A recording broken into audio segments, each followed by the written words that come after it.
Monday on Your View. Welcome to the show. I am Obiajelo Olabisi Ubo, and as usual, I have my amazing co-host with me today. We are just three because of traffic, and we have missed Miriam. Yes, I've missed welcome back. Well. Thank you, ladies. How are you doing now? I'm doing well. I'm doing much better. Thank you. Okay, all right. Nima Akashat Zabiri. How's it going? I'm fine. No, I'm super excited. Okay. So today is my niece's birthday, and this is the last born. After my father passed, my sister was pregnant, so we had a young girl. I wished my dad had met her. I wish she had experienced girl's love from grandpa. Oh. Her name is Rahmatullah. Sani, yes. Sani Rahmatullah Yoku. Osihena. Ajokemi baby. I hope you're watching. This girl has the mumu button of everybody. She was the one that I shared the gist of my niece saying, give me one of your phones. And I said, oh, this one. He said, no, this one. You fold it. And I opened it. I said, no, it's not a small phone. She said, close it. Is it not small again? She's so very wise. She's such a witty girl. I love her. I hope you're watching. Happy birthday, my love. Happy birthday. Happy birthday. She's 5 today. How are you doing, Mary? I'm doing well. As you know, I've been away because I haven't been feeling well. I had this terrible fever, cough, and catarrh, and there's some events that I was supposed to even be there for that I couldn't, which really hurt me. But I'm happy the event, Akada Festival, still went ahead, and it was such a beautiful event, so I missed that. But then, even though I was ill, I just took the time to, read. I was able to read. I had bought this book by Femi Otedola. Okay. Yes, and I had not had the time to really concentrate and read, but I've been able to, almost finish the book now. And there's just so much to learn from him. So many people had discussed the book, but I'm guessing that many people without reading. Yeah. But I'm guessing that a lot of people did not finish the book. They didn't even start. Because if they finished that book, he said so much, just about also the way he handles himself as a person and his beliefs and his faith. He talks about friendship. He talks about integrity. There's just so many things. You know how we always say that rich people, you cannot be rich if you're not a crooked person. And you realize that there are some people who have integrity and are doing very well, and there's just so much to learn from that book. I'm so happy that he wrote it. I think we need a lot of that sort of inspiration from our Nigerian people for us, our story by us. Something that we can relate to. Yes, that we can. It's very relatable. Yeah, and I'm so happy to be back. Me, I've been in darkness, so I don't know what I did to PHCN. They came to my house. No, there's no PHCN. There is Echo Disco. Yeah, I'm under Echo. All of us will still call it NEPA. I still even call it NEPA. Came to my house. I said whether somebody in the front building was owing them about 70,000. They now cut our light from the pole. I have a prepaid meter. Wait, I have 70,000 only. They cut it from the pole. For over a week now, I've been in darkness. We'll call you. We are going to call you. We're going to call all of them today. I say I want to come and lament. It doesn't make sense. They do this from time to time, and we've always told them, come and knock at the gates. My gateman will open. Then you go in and check all the connections. If you are suspecting somebody is stealing, maybe some people are doing. No, you've not told them. You have not done. Do you know who I am? No, I don't. You need to do it for them. I'm not anybody, honestly. No, you do. You have a platform. Yes, I do. So they don't know. They actually don't know. You have a platform. Please, they have to do something this week. Thank God for generator and inverter, and it's not funny. I'm spending a lot. Of course. Yeah. Are you going to give them the bill for that? So you have to let them know that they should be careful. Thank you, my ladies, Jerry. Let's take a short break. When we come back, we'll do the newspaper reviews. Stay with us.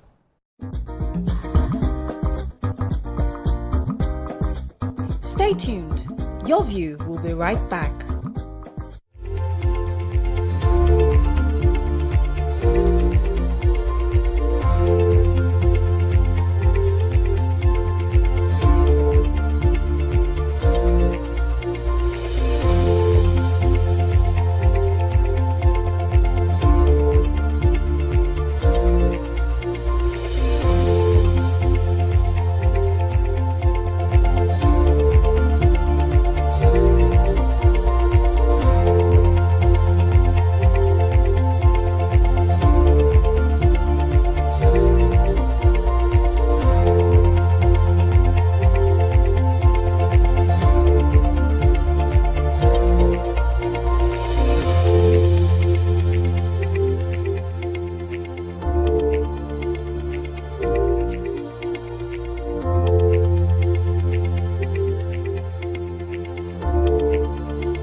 Welcome back. We'll be starting the newspaper reviews with The Nation.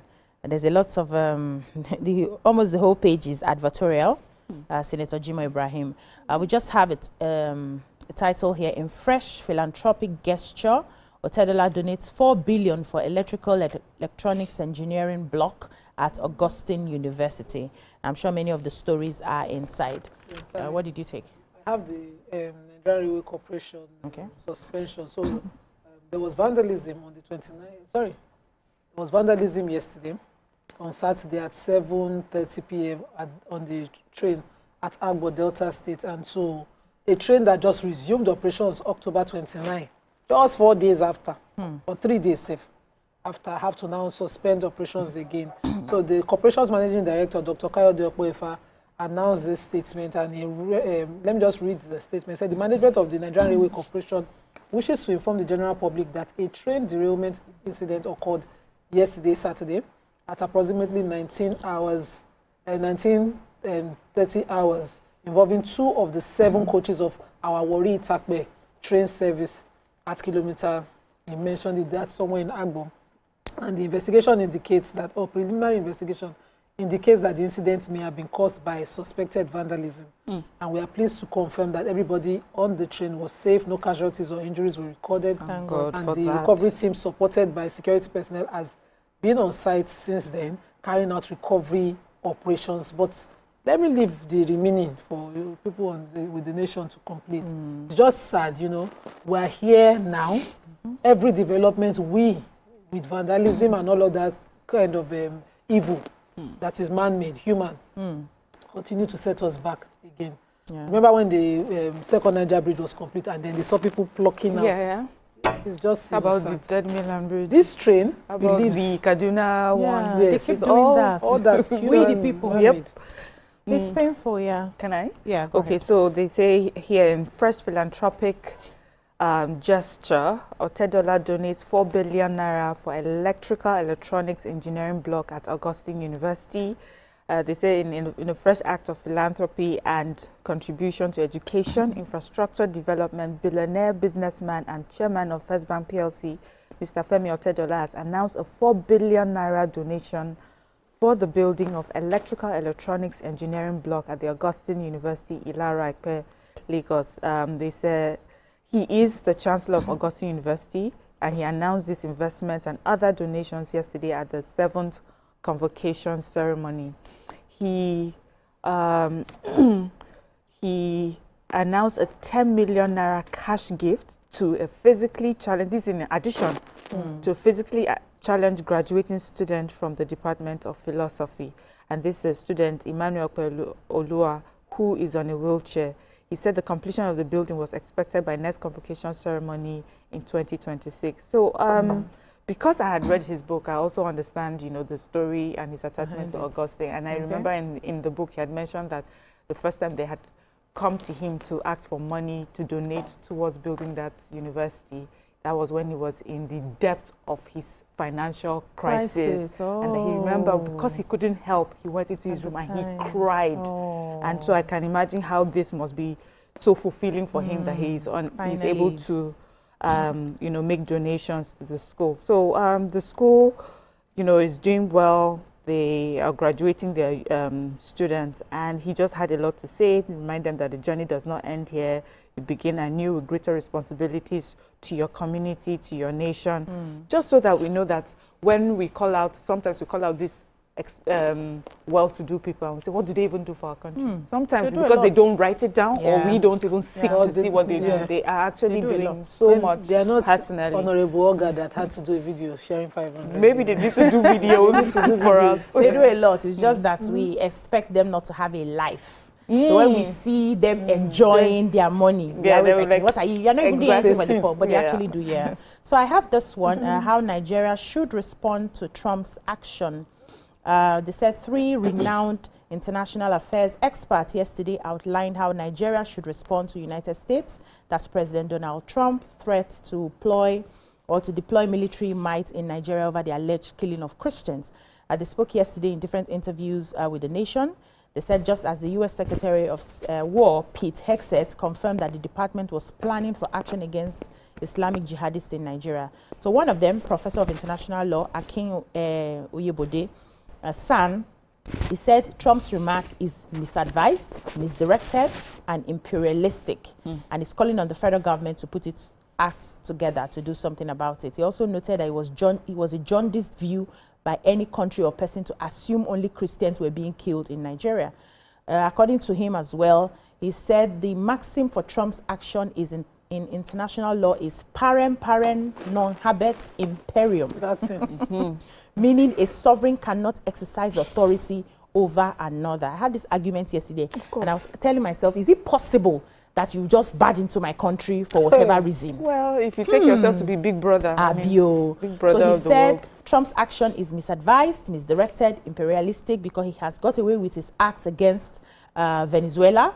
He believes that Nigeria is a small fry and there's nothing we can do, but he's gravely mistaken because Nigeria is a significant member of the international community. This is the world's largest black nation, and he will not even enjoy the support of the African-American community in the US, let alone Nigerians here.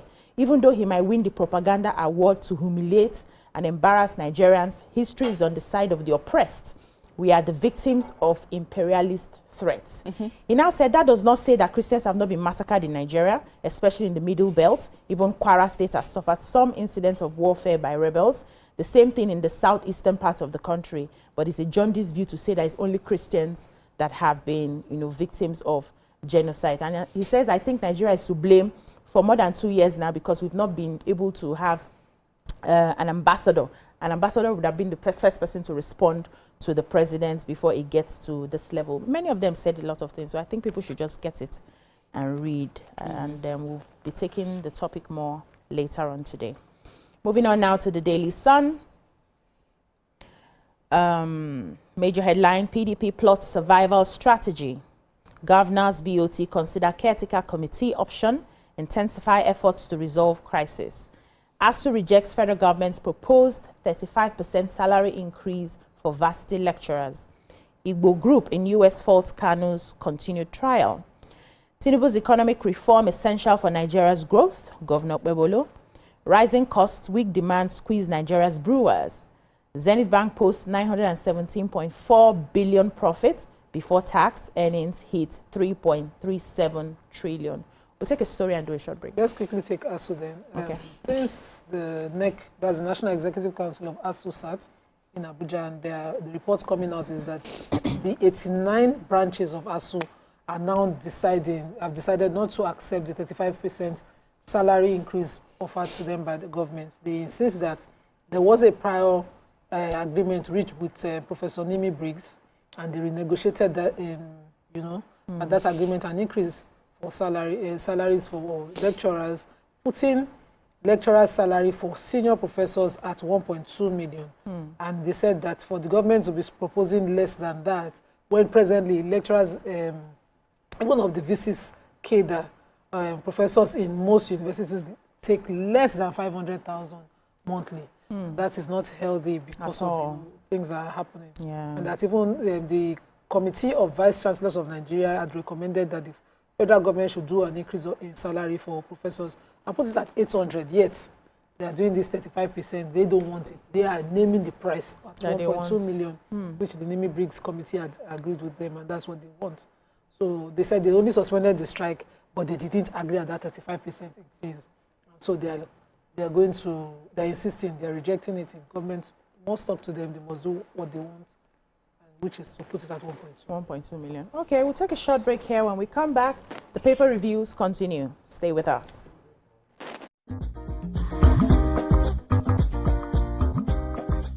Stay tuned. Your View will be right back. Think fast, play smart, win big. We cash. The game show where every contestant gets the opportunity to win money. No long waits, no dull moments. Just quick questions, quick moves, and free cash. Every second counts, every answer pays, and everyone walks away a winner. Are you fast enough? for quick cash? Scan the barcode on your screen and you just might get a chance to take your shot at instant fortune. Quick Cash, showing Mondays and Fridays on TVC Entertainment.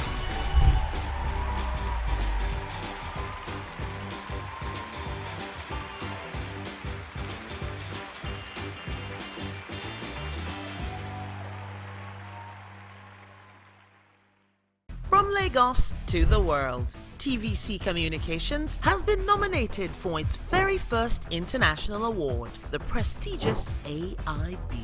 It's a recognition of our voice, vision, innovation, and relentless drive to push beyond boundaries. TVC Communications, Nigerian excellence on the world stage.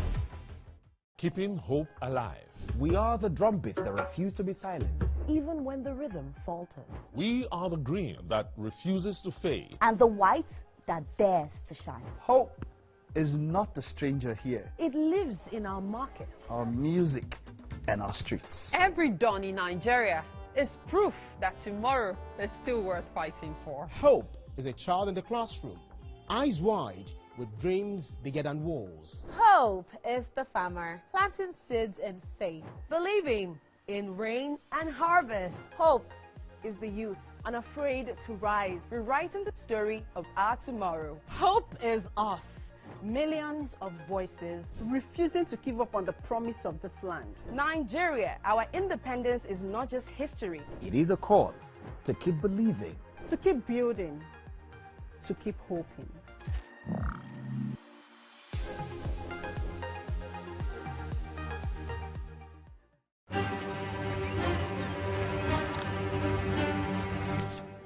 Every clash of ideas begin the same way.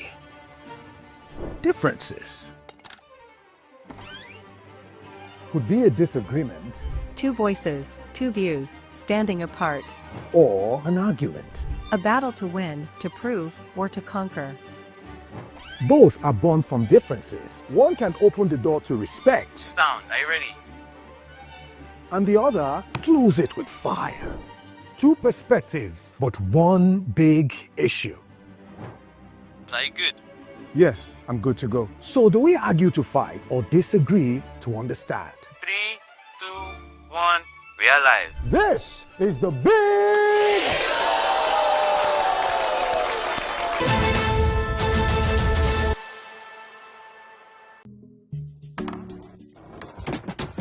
You guys, this was just about Irasta and Grandma now. You day wine. It's all over my FYP, but me I don't know, Sha. Cause fake logs yakpa. And if you ask me, he's giving sauce. Listen, I just checked the new TVC Entertainment WhatsApp channel like right now, and they just dropped the update. Are you for? No cap. I've actually been noticing those guys. They're always on it 100. Like they always post the gist before anyone else. Me, I love them, oh, and that's on periods. Like I just aligned with them like last week, and they've been dropping back to back. Facts. I love how it's straight from the source. No cap, no fake news, just pure entertainment. I low-key feel like an insider right now. I know, right? TVC be cooking. Real talk. It's like Gist Express, premium gist on cruise mode.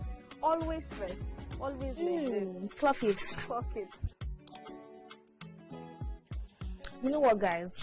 I just joined. Active. Jens is right. All you're trying to say to you is, for your premium entertainment content, scan the QR code on your screen right now to join the TVC Entertainment WhatsApp channel.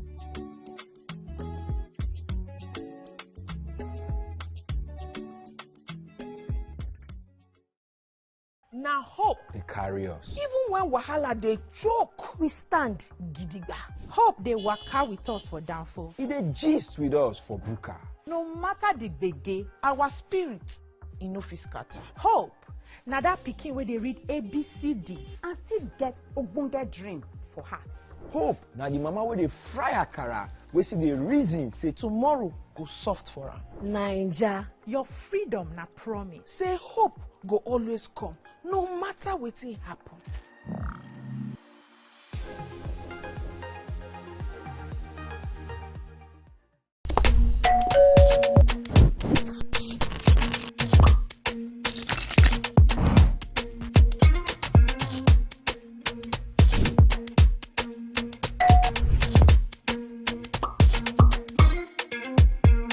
In 3, 2, 1, we are live.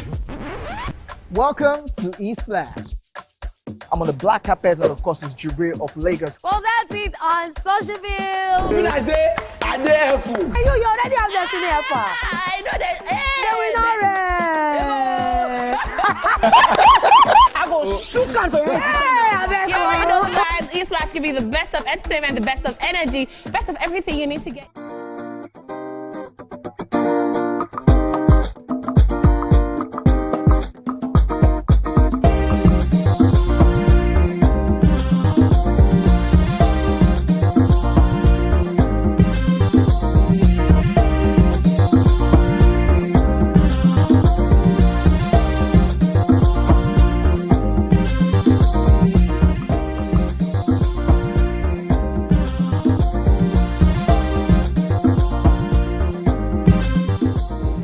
Thanks for staying with us. We're still reviewing the papers. We have our stories in the Sun now. Who's ready to go? Yeah. Should I go first? Okay, so I took a story here. Rising cost, weak demand squeeze Nigeria's brewers. So despite a rebound in sales and easing foreign exchange pressures, Nigeria's leading brewers, that's the Nigerian Breweries PLC, International Breweries, and Guinness PLC, they said they continue to face profitable pressures, a fragile consumer demand, surging operation costs, and non-recurring expenses weigh on bottom lines. So they said the industry, long considered one of the most resilient customer goods segments, is feeling the pinch from subdued household spending and cost inflation. While all these brewers reported year-on-year revenue growth in 9 months of the year, their earnings were hampered by restructuring expenses, administrative cost spikes, consumer resistance to sustained price hikes. So many people are really not drinking as much again. Across bars, restaurants, and retailers, consumers have voiced frustration at bare prices and have nearly doubled over the past 2 years. So a bottle of premium lager now costs, is it lager or lager? Between lager, yeah, between 1,200 and 1,500 in many cities, where a pack of Maltina can now cost 2,750 to 3,200. Yes, so you've not drank it since, so you don't know. Representing a steep increase that has dampened consumption among middle and low income drinkers. They said there are concerns as to how the incoming festive season, how the dirty December will December. They said it may not pan out well for companies, restaurants, and retailers. A Lagos-based resident, Adam Tajuddin, who's a barber, said that he has lowered his demand for beer due to the hike in pricing. Your pastor will be proud. Say many people who used to buy 2 bottles after work, now they just take 1, or they now are trying to switch to cheaper brands. So it is affecting all businesses. That cheaper brand is dangerous because of this. You really don't know. Illicit and fake drinks are that are coming out here. But we have to move. Do we have a story in the Sun? Let's move on now to Vanguard. Major headline: Trump, outrage over plan to attack Nigeria. INEC challenges before Amoputan by Jega. Soludo gains momentum in Ekusigo, Newi South. 2027 battle for PDP soul deepens as factions dig in. Zenith Bank records 917.4 billion profit in 9 months as earnings rise to 16%. That's 3.37 trillion. Gas policy under threat as flaring worsens. What do we have in I have that. So Nigeria's ambition to power homes and industries with its abundant gas reserves faces a deepening dilemma following rising gas flaring in the face of worsening electricity supply. So this data from the Nigerian Upstream Petroleum Regulatory Commission, NUPRC, it showed that gas flaring increased month on month by 10% to 16.679 million standard cubic feet, and is MMSCF is what's used. This was in September 2025, and then then they said that in the 16.679 MMSCF fled in September 25 accounted for 8.72% of the nation's output, while the 15.57 MMSF fled in August 2025 accounted for 6.87% output. So year-on-year, flaring rose by 7%, which translated into 9-month cumulative total of over 150 MMSF gas worth, which is about $451 million, and which is enough to power a small-scale plant that can generate 10 to 50 megawatts. So this wastage comes even as millions of Nigerians remain in darkness and industries run on diesel at record cost. And they say that at the core of the crisis lies persistent mismatch between gas supply and power demand. So the country produces, you know, quite a number, a significant number of gas monthly as part of it, but a part of it is lost to flaring due to poor infrastructure, inadequate processing capacity, and frequent disruptions in crude production. Then findings, according to Financial Vanguard, shows that a declining crude oil output is also contributing to the gas crisis, as output of associated gas is declining also. In summary here, they said the ambition to become Africa's gas powerhouse, that's for Nigeria, is achievable, but coordination between upstream, midstream power segments remain fragmented. If you read it more, you know, you hear like from LCCI, that's the Lagos Chamber of Commerce and Industry. They said that it's going to contribute to serious economic risk, that 13% month-on-month decline in gas output was a red flag, and that this is stemming from, according to them, pipeline vandalism, downtime, and supply chain disruptions. And this impacts the thermal power plants, raises generation costs, dampens industrial productivity. Nigeria's shift towards cleaner, cheaper gas-based energy is being undermined because of all this. And then, but as we know, the government had said by 2030, we are going to be an economy that is gas-driven, and they are not going to back down on that. They are going to push for it. So it sounds laudable, but there are so many things happening day in, day out that is showing that this may not be a possibility until all this is sorted out. Okay, so I have an insight, very sad story, but well done to the Lagos State Police Command,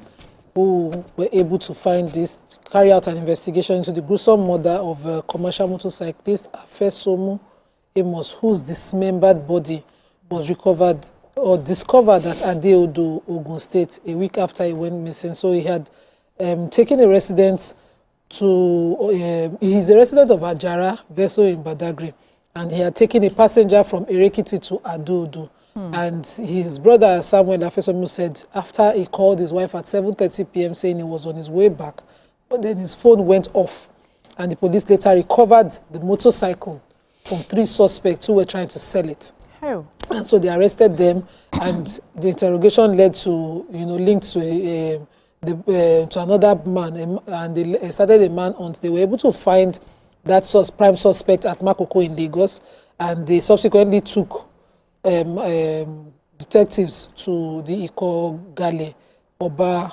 Kobe, Adodo, where they found the dismembered body of the victim, where they had discarded it. Oh, no. And, you know, this is just sad. There was another report in the same story that they found another, they had another such reported cases. So maybe this is becoming a pattern, but I like the fact that as soon as this was reported, unlike what we think, they investigated and were able to find the bike when they were trying to sell it, which led to finding the dismembered body. This is just a very sad one. I don't know why people do crime. I really don't know. I really don't understand. You won't take bike, you still kill the person to dismember the body. Really. Thank you, ladies. That's all we can take on the newspaper reviews. When we come back, we'll move on to the topics for today. Stay with us.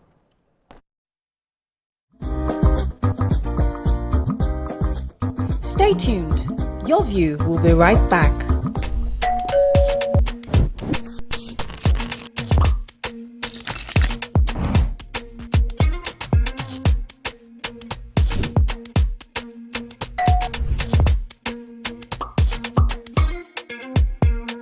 In 3, 2, 1, we are live.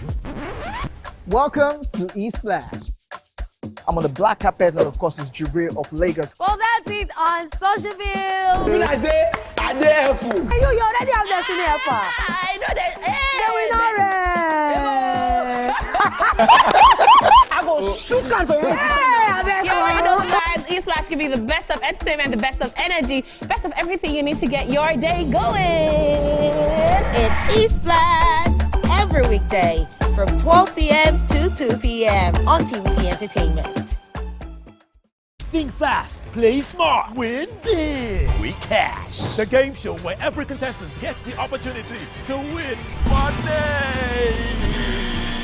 No long waits, no dull moments. Just quick questions, quick moves, and free cash. Every second counts, every answer pays, and everyone walks away a winner.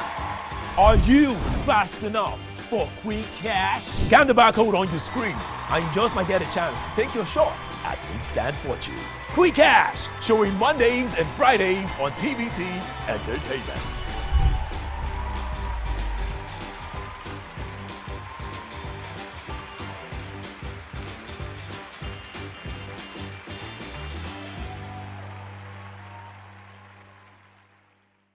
From Lagos to the world, TVC Communications has been nominated for its very first international award, the prestigious AIB. It's a recognition of our voice, vision, innovation, and relentless drive to push beyond boundaries. TVC Communications, Nigerian excellence on the world stage. Keeping hope alive. We are the drumbeats that refuse to be silent.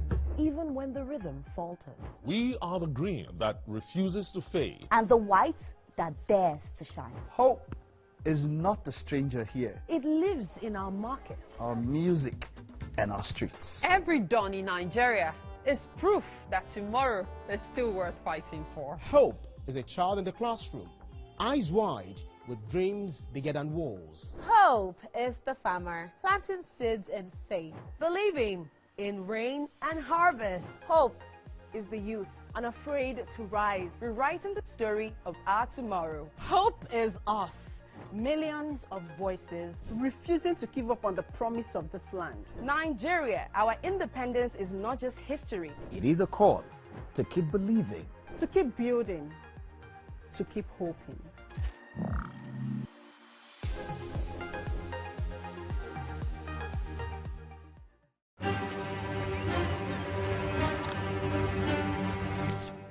Every clash of ideas begin the same way. Differences could be a disagreement, two voices, two views, standing apart, or an argument. A battle to win, to prove, or to conquer. Both are born from differences. One can open the door to respect. Sound, are you ready?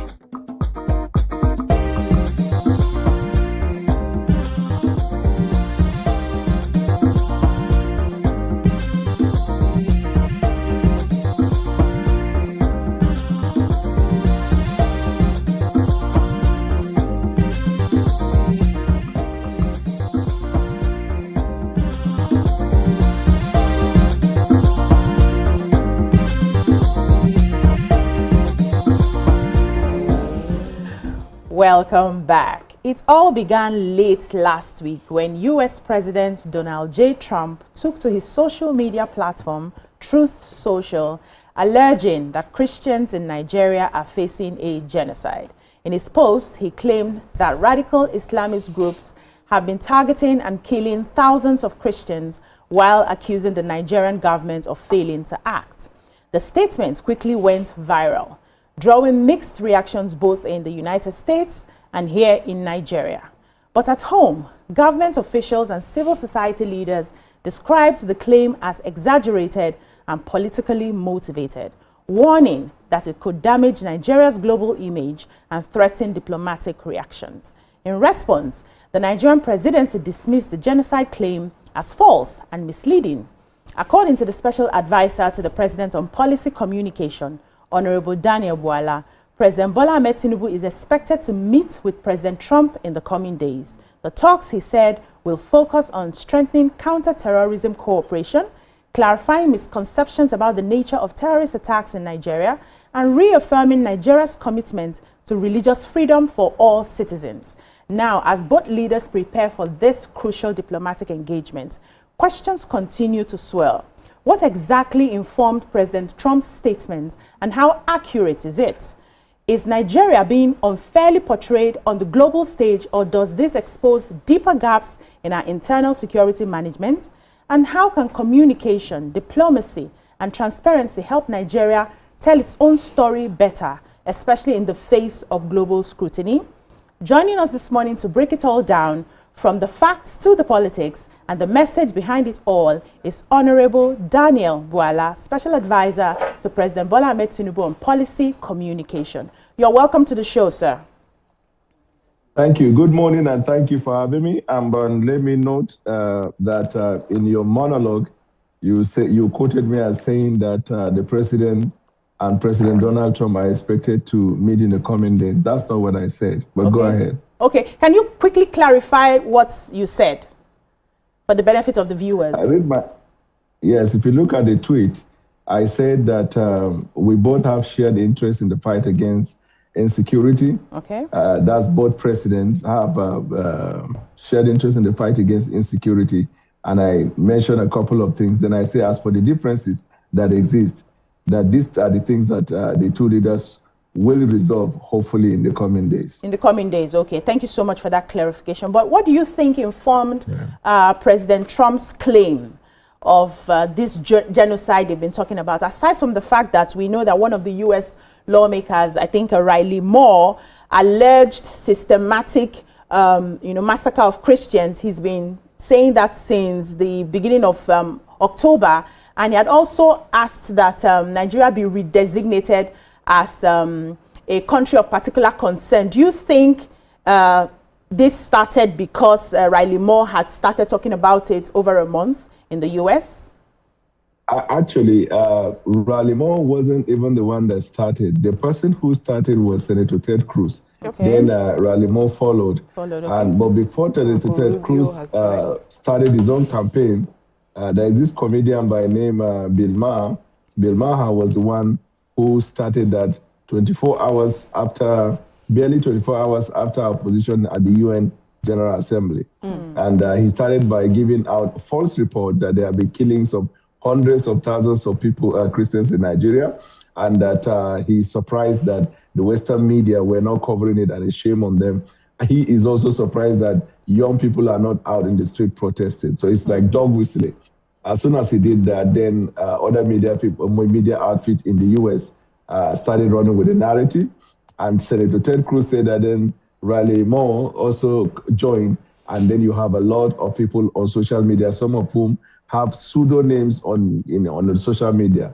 So that tells you that there is an agenda. But they are also wrong in their assessment, because they base their report or they base their position, especially Senator Ted Cruz, on the report written by Inter-Society for Civil Liberties and Rule of Law. I took my time painstakingly to study the report. After studying the report, I just came to the conclusion that report and the founder and the organization itself, they are IPOB apologists, because in that report, they suggested that all the killings in the Southeast that were not done by IPOB, that in fact it was the Nigerian security forces and intelligence law enforcement that were killing people under the pretext that they are fighting IPOB. In that same report, the person suggested that the reason why there have been killings of the Igbos and the IPOB in the Southeast is because they have a Jewish history and Jewish ancestry. So that tells you all about that report. Then in that report, he went on to reel out very false statistics and analysis, because generally, if you want to know the authenticity of any research, you have to look at the methodology of that research to find out how did they get their raw data and how were they able to analyze the raw data. If you look at that report, even how he came about the data suggested that it was an agenda-driven. Secondly, or thirdly, that organization is being funded largely by foreign interests outside Nigeria. That was the report that Senator Ted Cruz fed on. Then other people who jumped at it also included the report written by what they call the Observatory for Religious Freedom in Africa. That report also, I read it. And the depth of the report and the outcome of the reform did not reflect the realities that they went on to run with it. Because in that report, in summary, they said that there have been more killings of people who have not identified as Christians or Muslims than the people who identify with the faith. But they focused more on the killings of Christians and as against the Muslims and they said that the proportion of the killing of Christians far outweigh the killing of Muslims. But they agreed that it is the same people in their report they classified as Fulani militias that are killing both people of the same religious faith. You can never write a report like that and conclude that it is a genocide. Thank you so much for that. Labeling this a genocide, you know, we've had our terrorism battle for years. This Boko Haram should be 16 years now, if I recall, when it started. And labeling this a genocide seems as if, you know, they are saying our government is complicit in, you know, our internal battle with terrorism. Is it you know, correct to say this is a genocide, or, you know, it's just terrorism, like every country has it? Yeah, I'm not sure I heard you very well because there is a glitch in the sound, but I heard the part of complicity and then probably relating it to what the Americans said, that the government is complicit. That premise is also wrong because barely 3 months ago, the American government praised the Nigerian government for the arrest of the leader of Ansaru militia. So you cannot contradict yourself. And if you look at the last 5 months, the U.S. Embassy have consistently been praising Nigeria for the outcome of our successes in fighting insecurity.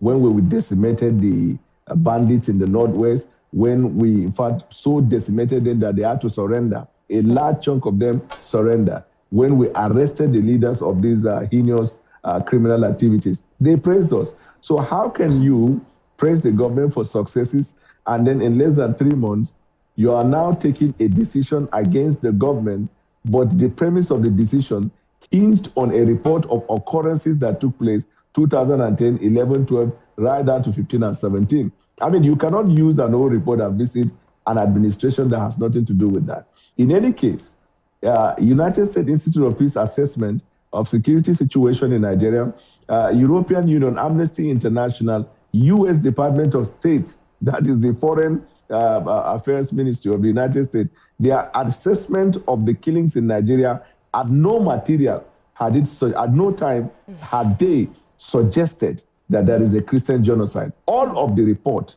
mentioned that there have been killings, and killings are across board. So it is quite intriguing and strange that suddenly the congressmen who are losing favor with the MAGA base will now come up with this cooked agenda and then begin to push against the government of Nigeria. But the good thing about it all is that President Trump is someone who has not indicated hostility towards Nigeria. In fact, he was the first president who reversed the decision of President Obama, and they signed an executive order that permissioned the sale of arms to Nigeria when President Buhari was in power.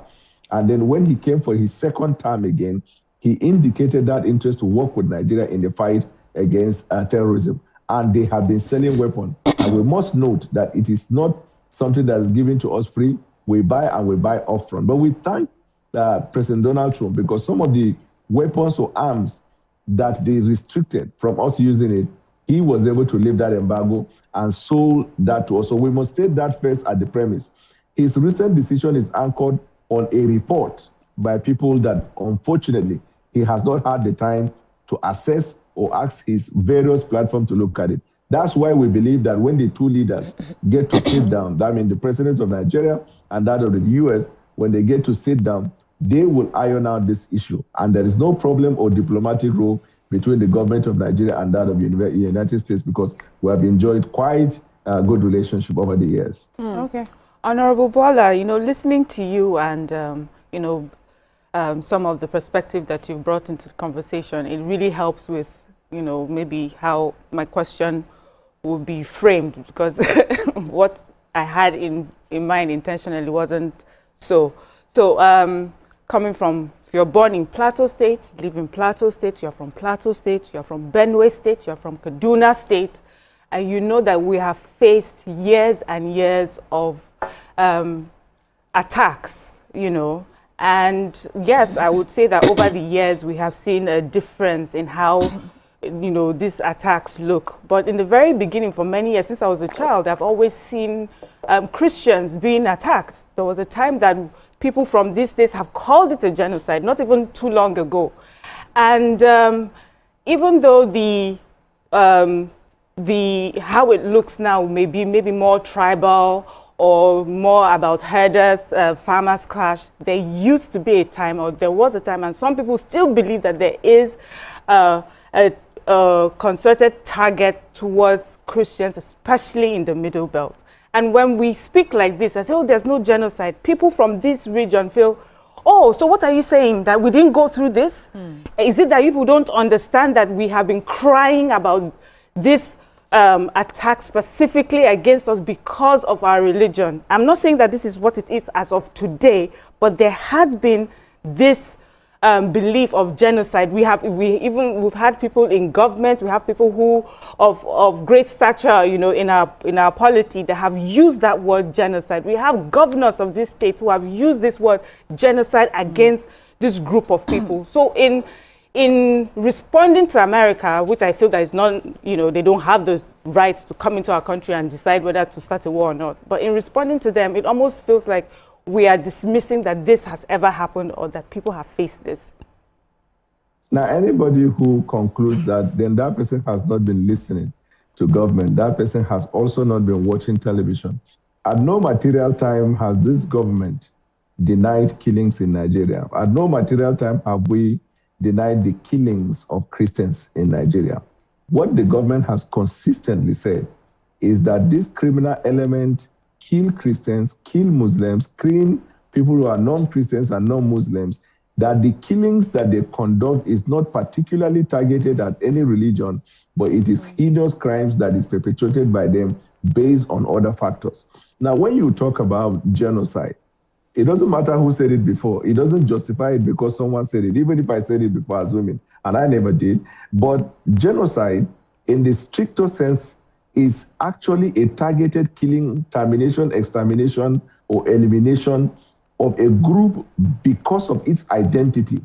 And most often than not, it is backed up by state policy. That's why in countries where they prohibit the practice of religion, certain religion, it can be prohibition of practice of Christianity, or like in Myanmar and some of these places, prohibition of practice of Islam.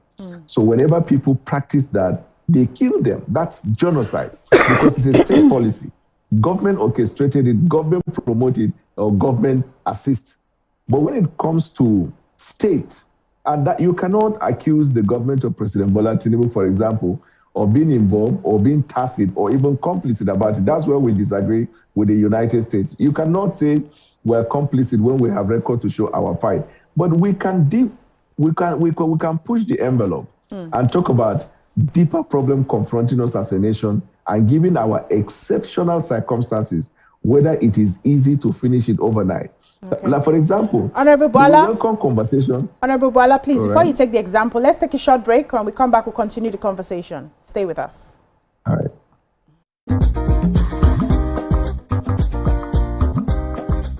Stay tuned. Your View will be right back. Think fast, play smart, win big. We Cash, the game show where every contestant gets the opportunity to win money. No long waits, no dull moments. Just quick questions, quick moves, and free cash. Every second counts, every answer pays, and everyone walks away a winner. Are you fast enough for quick cash? Scan the barcode on your screen, and you just might get a chance to take your shot at instant fortune. Quick Cash, showing Mondays and Fridays on TVC Entertainment.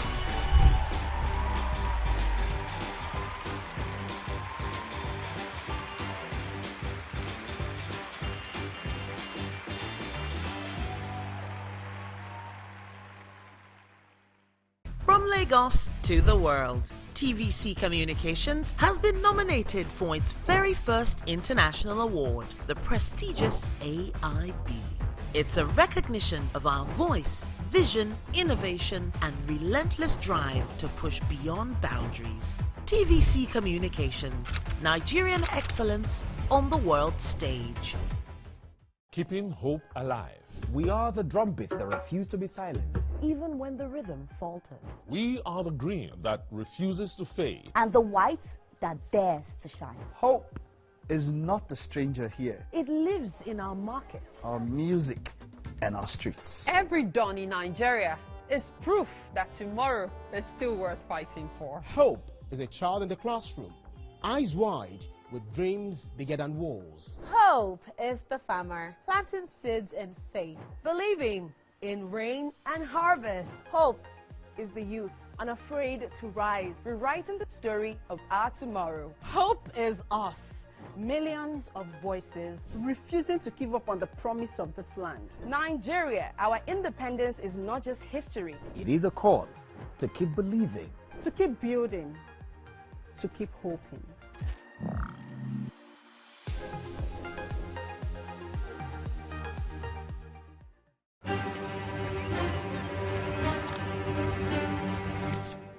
Every clash of ideas begin the same way. Differences could be a disagreement, Two voices, two views, standing apart. or an argument. A battle to win, to prove, or to conquer. Both are born from differences. One can open the door to respect, Sound, are you ready? and the other close it with fire.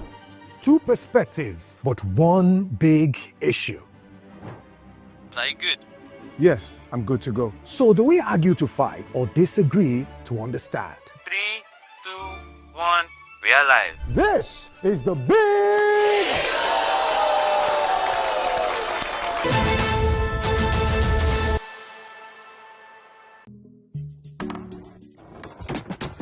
You guys, this was the gist about Irasta and Rema now. You day wine. It's all over my FYP. But me, I don't know, Sha. Because fake blogs yakpa. And if you ask me, it's giving sauce. Listen, I just checked the new TV Entertainment WhatsApp channel like right now, and they just dropped the update. Are you for Oh, no cap. I've actually been noticing those guys. They're always on it 100. Like, they always post the gist before anyone else. Me, I love them, oh. And that's on period. Like, I just aligned with them like last week, and they've been dropping back to back. Facts.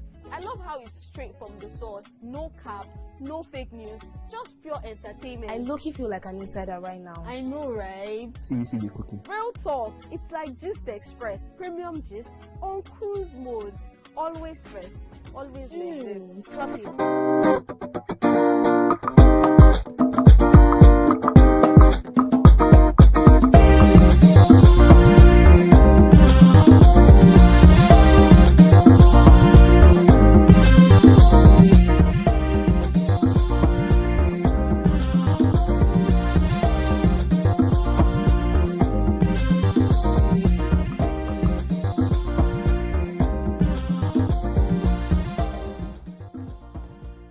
Welcome back. We're still discussing the alleged genocide by the United States, and we have Honorable Daniel Bwala, the Special Advisor to the President on Communications. You're still there, sir. You were explaining something before with the question Miriam asked.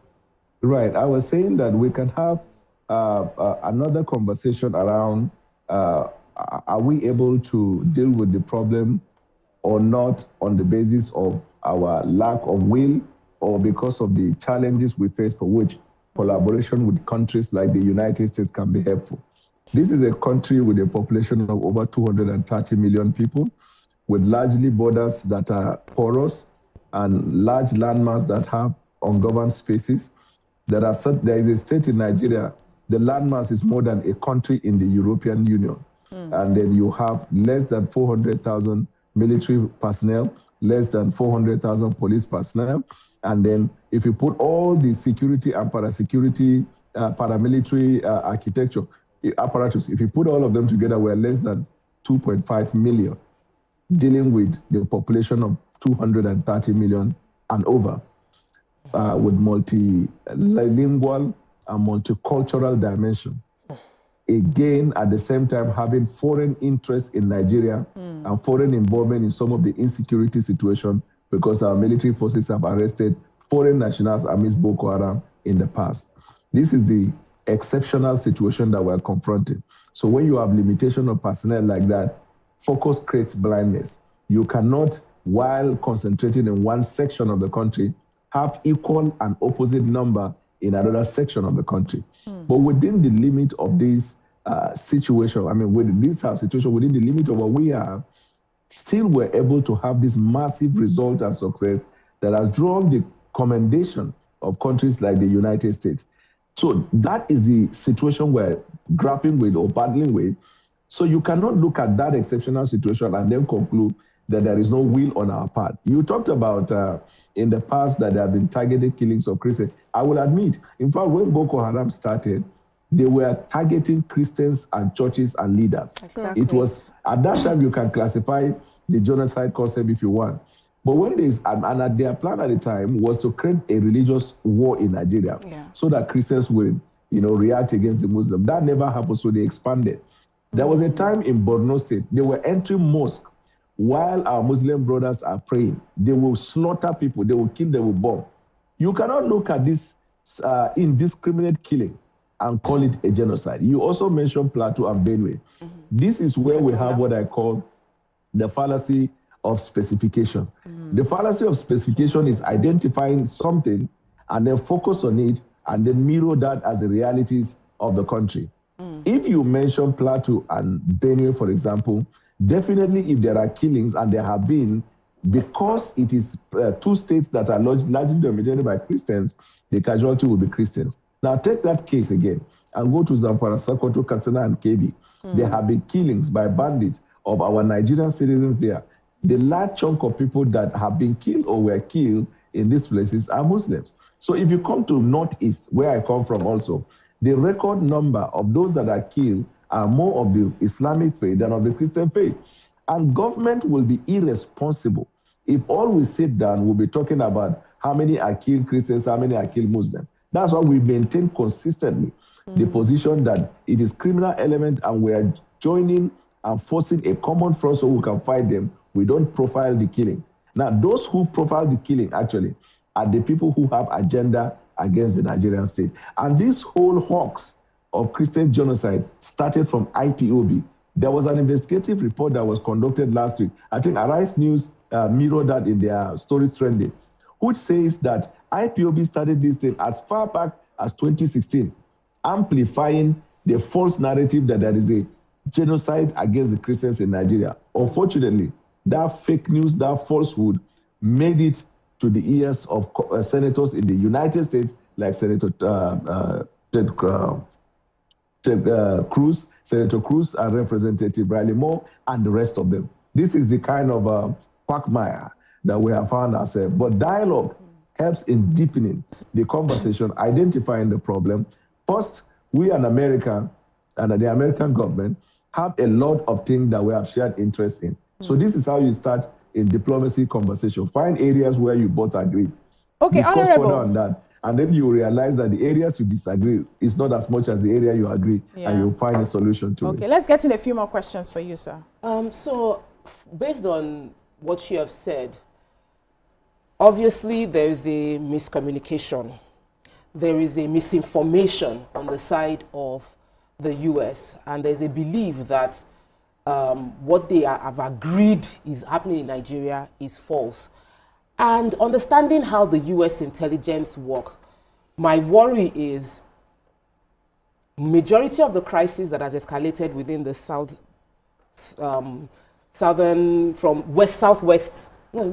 Western Africa was from Libyan crisis. And we knew what caused Libyan crisis. It was things like this where the US felt there's something going wrong in Libya. They stepped into Libya and disrupted the entire government in Libya, and then Libya till today hasn't put themselves together. Rather, we now have proliferation of arms and different kind of banditry and criminality happening around. So my worry is there any English that we can say as a country that will prevent an agenda being cooked up from affecting us?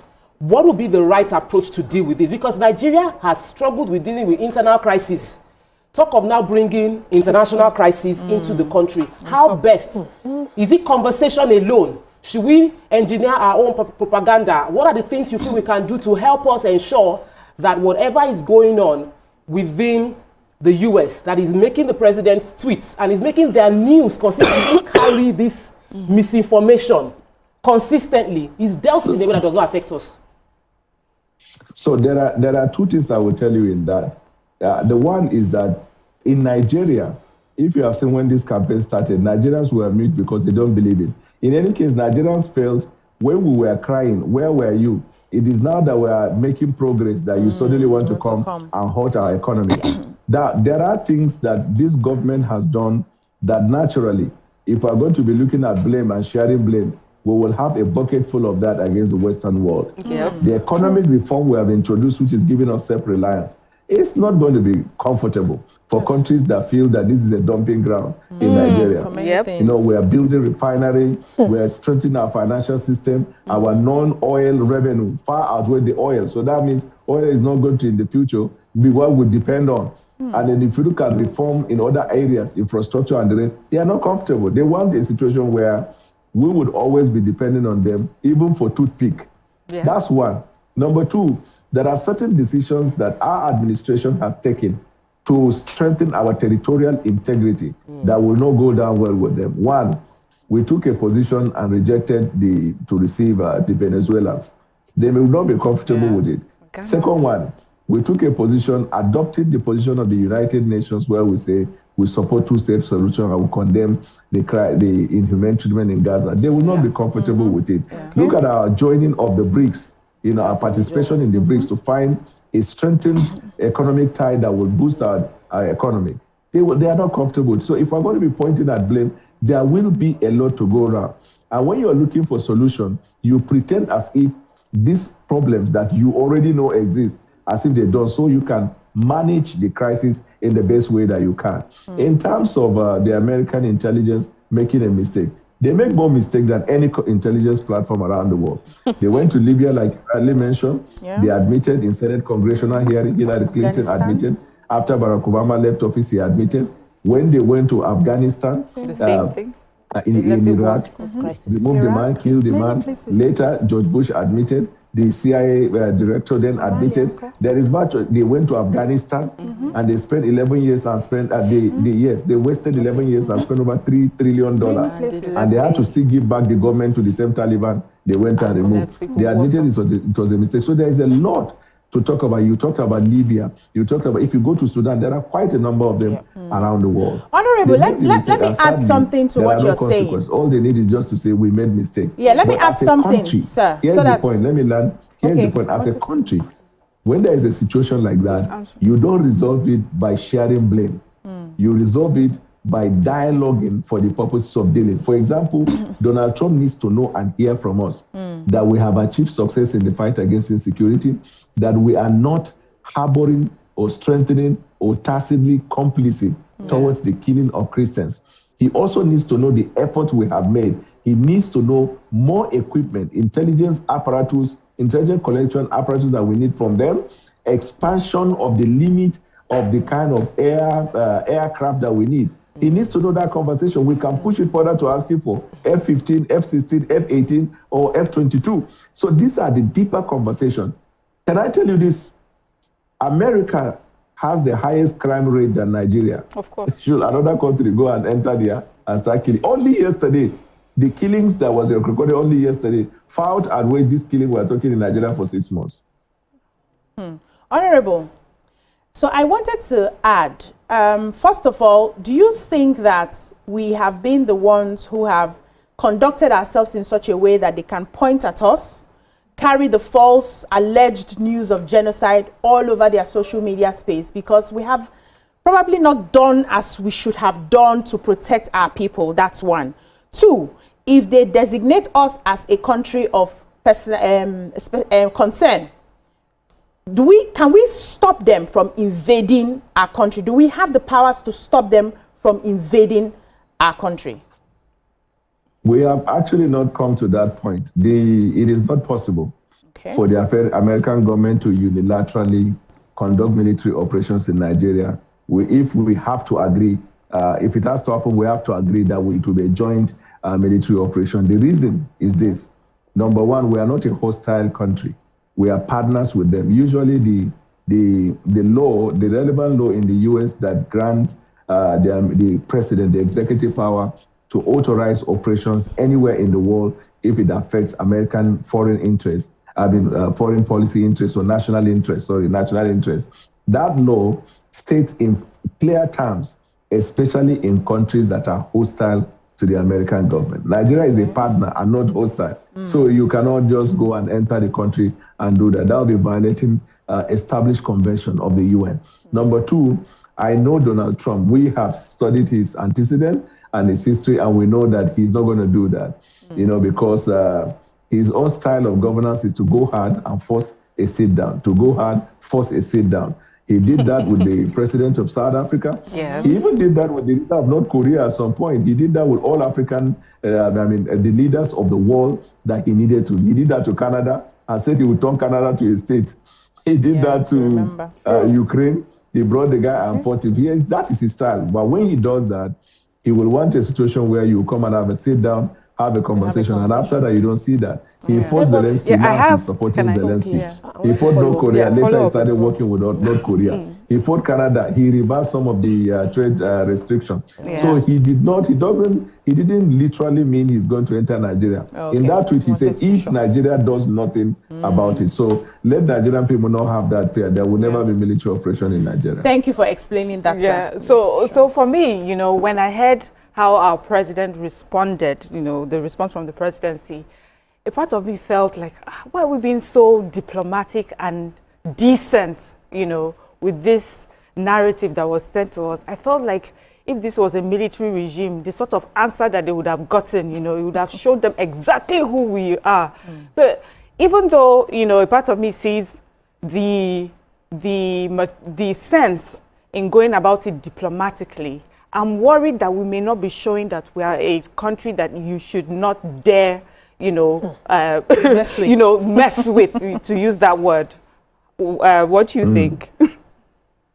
Yeah, you know, gone are those days when people behave under international diplomacy like babies. You have to be the adult in the room at all times. And then secondly, you have to measure, when somebody brings a fight to you, you have to pick your fight. And because in a book on Abraham Lincoln, Executive Summary for Tough Times, which forms the ideology of President Bola Tinubu, is that Abraham Lincoln said you have to fight one fight at a time, and you have to know when the fight is actually a fight to be fought. You know, the kind of re-engineering, economic re-engineering that President Bola Tinubu is doing will not give us the luxury to fight anybody at all. You know, because it will disrupt, obstruct, or hinder the progress that we want to make. And some of the temptation to fight are also temptation to get you distracted. So we are focused on the economic recovery we want to bring to our people. Nigerian people all over the world are the brightest. In America, the highest number of immigrants with PhD are the Nigerian people. The highest number of immigrants with the most productive minds are the Nigerian people. If this re-engineering that President Bola Tinubu is introducing, by the time we get our economic right, all these our people in diaspora will come back and do business in Nigeria. And then the dream of the real Nigeria is going to come out. It has to take a leader with foresight too. It's not about grandstanding one. It is not about impressing people too. In fact, even the Nigerian media landscape, yes, they are not helping matters. Let me give you an example. America has the highest crime rate, but that will never be seen in CNN, Fox, no matter the situation. But have you not noticed in Nigeria, there are some journalists that are funded by foreign NGOs. All they do about Nigeria is saying bad, talking bad. I mean, you can fact check government, but national security can never be compromised. Why do you think some of these in the last congressional hearing that exposed some of the clandestine operation of CIA in the name of giving aid to non-governmental organizations, why do you think they are doing that? Soft power. So they use this instrument, and the first industry that they permeate is the media. So we are matured in the way we handle what we are doing. We will refuse every temptation to engage. We will rather focus on the economic recovery, and our people will realize the dream that God planted in their life. How can bright, intelligent people become, if you go to the United Kingdom, PhD holder is working as a caregiver. Caregiver in Nigeria is what we call nanny. Somebody who has not, a citizen who has not finished secondary school will now be working in the pub as a manager. A PhD student will now serve as a bartender. If the dream of Nigeria is realized, Nigerians will come back and begin to do exploit. Honorable Bwala, it's about time. Let's pause you a bit. Tinubu is busy focused on that. Let's pause you so we can take a short break. When we come back, we'll wrap up the conversation. Stay with us.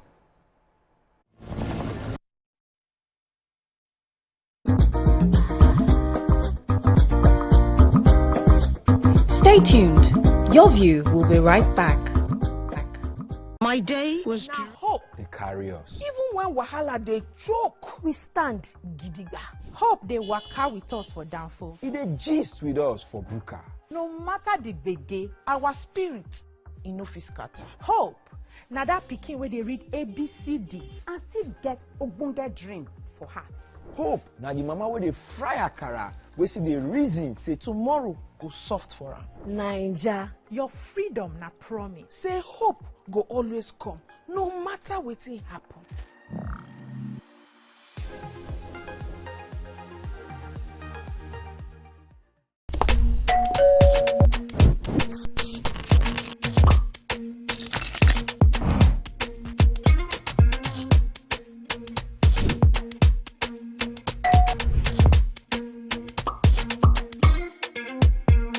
In 3, 2, 1, we are live. Welcome to East Flash. I'm on the black carpet, and of course, it's Jubril of Lagos. Well, that's it on Socialville. When I say, I dare fool. You already have Destiny Alpha. I know that. I go shook on for you. You already know, guys. East Flash can be the best of entertainment, the best of energy, best of everything you need to get your day going. It's East Flash every weekday from 12 p.m. to 2 p.m. on TVC Entertainment. Think fast, play smart, win big. We Cash, the game show where every contestant gets the opportunity to win money. No long waits, no dull moments. Just quick questions, quick moves, and free cash. Every second counts, every answer pays, and everyone walks away a winner. Are you fast enough for quick cash? Scan the barcode on your screen, and you just might get a chance to take your shot at instant fortune. Quick Cash, showing Mondays and Fridays on TVC Entertainment.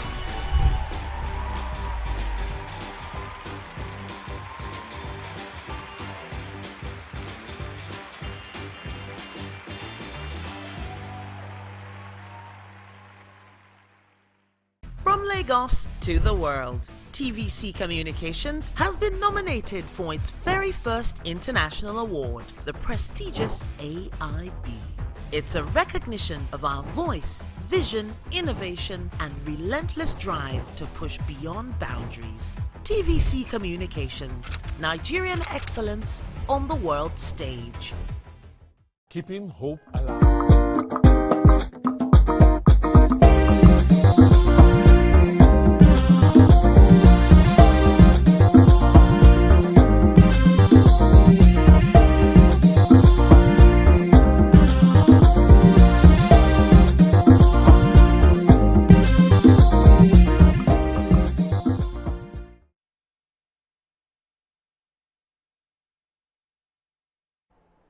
Thanks for staying with us. We're still having this conversation, and Tokwe is ready with her question. Yes, I had a question, and I'm still going to go to the question, but I want to first start in defense of the Nigerian media. Help us. Yes, I need to first start by defending the Nigerian media, because I think that a lot of times we get bashed by both sides.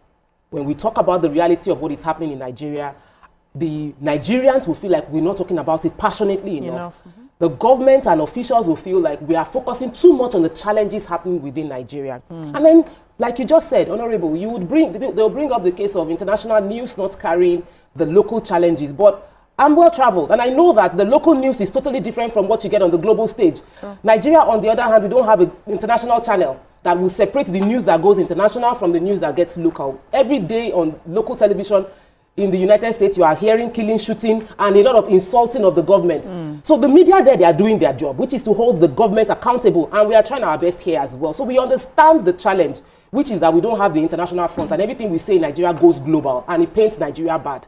So we balance it, and then we get bashed by both sides of the fence. So this is just quickly in defense of the Nigerian media. Thank you. But I have a question. You mentioned a few lists of countries that President Donald Trump has attacked, and the resolution didn't look good, especially for the Ukraine, even for South Africa. It felt like the presidents were embarrassed. So I was a bit scared that if our president goes to have a meeting, I didn't want the kind of drama that happened with South African president and especially Ukraine president. It was very embarrassing for the country. I felt we should, maybe this idea of having a dialogue might be better from a distance than having a closed-door meeting where they would wash with, like, it will not look good at all. Sir, what do you have to say concerning the previous experiences with presidents that met with President Donald Trump? Okay, but before I go then, let me join issues with your defense of the media. The very premise that you said, let me defend the media, is the problem. Because you don't need to defend the media. You only need to be transparent. The media is supposed to be transparent. And anytime we mention media, I discover in all platforms, because they want to be kind of protect the camaraderie of the fellowship or the fraternity, they will say, let me defend the media. To be true to us, you don't have to defend it. Just be transparent. There is a silent majority of people who watch and form opinion, whether on government or on the media. The media, too, is subject to scrutiny. Just because they scrutinize government does not mean they are not subject to scrutiny. That's what you see in the Western world. Let me even tell you, my sister, it is the very reason in America today that mainstream media lost credibility and people are putting reliance on podcasters. I'm telling you, Joe Rogan has more viewership than CNN. Lately, there was a report 2-3 weeks ago, Valuetainment of Patrick Pet-David had more viewership than CNN. CNN had to be laying off people. So it is the consumer base, is the Nigerian people. They determine what is discussed. Nigerians care about their problem, how it is going to be solved. Nigerians care about the things that affect what they do, how they eat, and the rest. And there are quite a number of media houses and journalists who are doing very well. When we make comments like that, it's general statement, not specific to anybody. You know, in my legal profession, they used to have that problem too. When you touch anything about lawyers, somebody would say, let me defend it. You don't have to defend lawyers. There are criminal lawyers, there are good lawyers. True. Just be transparent. That's all that matters. Now, let me answer that your question about possible embarrassment. Leadership is built to take the embarrassment anywhere for the good of your country. Wow. That's why when Ramaphosa went there, he was calm and collected. After the drama, you know, the way CNN analyzed, they said he was the adult in the room. Yes. They were reeling out that fake news that it was the killing of white, when in fact it was a ceremony, you know, like a remembrance ceremony about the killing of some people. He was calm and collected. And by the time Donald Trump finished, he explains his own. But the bottom line is that after that incident, the diplomatic row or tension between both countries goes down. I remember anytime you go to see the president and you request for something that is inconveniencing, he will say, I asked for the job, I can't complain. The last time I was in the office, we finished talking and I said, Daddy, if you don't mind, let me snap a photo with you. He was tired and seated. And I said, but Daddy, you don't have to stand up. I would just stay like, he said, no, I asked for the job. And he stood up and came out. That is, and President Bola Tinubu exemplifies and embodies this leadership that is very calm and collected. Yeah. If President Bola Tinubu is one that reacts to anything that is said, by now, the kind of people will be putting in prison in Nigeria. But you abuse him, you say anything, he doesn't. It is people around him that are necessarily fighting people. He doesn't. He's calm because he's focused on what he wants to achieve. And nothing can take away that he's focused. So, and my president, when he goes to the Washington, D.C., or when the President Donald Trump comes, because it's not like one-sided. President Donald Trump can decide to come. Now, if a sit-down like that happen, no matter what they say, when they finish, you will talk now. Is that, can they say something and you will not talk? And if they do blah, blah, blah, blah, and they finish, he finished that day, but it would solve the problem. At least he will hear from your mouth that thing he has been relied on is fake news. And probably people around him don't tell him. Let me tell you, only yesterday alone, I granted interview with BBC World Service, Financial Times London, Reuters, CNN, Washington Post, ABC, and AFP. All of the interview when we finished, these people will privately say that they are not aware of these facts. Because you see, the Western media, they don't cover stories in Africa. And most often than not, they rely on report by NGO. 90% of the NGO in Nigeria are funded by foreign interests. You can never get funding as NGO until your report contradicts, denigrate your country. Wow. If you see any NGO that is talking about realities of Nigeria in terms of the success and progress we made, you don't go get money. So the African man has to deliver himself from that. That's you can hold your government to account. There's no problem about that. You can call out public officers. That's your job. But then when the public officers do good, you must say, there's somebody in one Honorable Bola, because of time. Any day Nigeria scores point, and they're announcing it, he will act like somebody died. Yeah, because of time. But when something goes against Nigeria, he will be jumping like somebody that is masturbating. Okay, because of time, I want to ask you one final question before I let you go. How do you think we can engage international media going forward to ensure balanced reporting of our news? Because I think that's where the problem. That's the reason I'm here in Washington, D.C. I came a few days ago engaging the foreign media. And like I mentioned about 8 to you now, 8, 9 actually. I have 4 others lining up for today, including Fox News. There are other podcasts I have scheduled to have interview with them who are also of the MAGA base. This is how you get to the ears of the person. If the person only listens to, if somebody only eats akamu, you get his attention by buying akamu. You know, if the person listens to a certain TV station or certain podcast, and that's the only one he feeds from, you go there and give the Nigerian story. So this is how we are engaging the foreign media and doing what the best that we can to give the Nigerian story. Thank you so much, Honorable Daniel Boala, the Special Advisor to the President on Communication, for joining and sharing with us. At least you have, my mind is at peace, knowing that because we, first of all, are a sovereign nation, and the fact that Donald Trump's antecedent will not just let him barge into the country without having a proper conversation. I think many Nigerians will relax now and then see what the security operatives will do going forward to solve many of our insecurity issues while we wait for the meeting that's going to be happening between the president and Donald Trump sometime in the future. Thank you so much for sharing with us. Thank you ladies, for your contributions. So we'll be taking a short break now. When we come back, the show continues. Stay with us.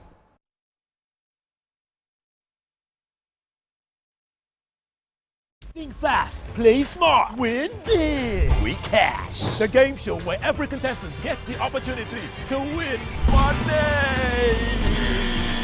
No long waits, no dull moments, just quick questions, quick moves, and We Cash. Every second counts, every answer pays, and everyone walks away a winner.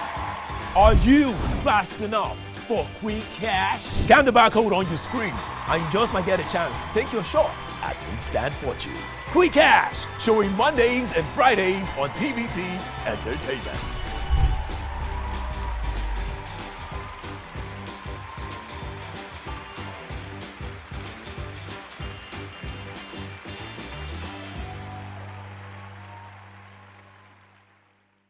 From Lagos to the world, TVC Communications has been nominated for its very first international award, the prestigious AIB.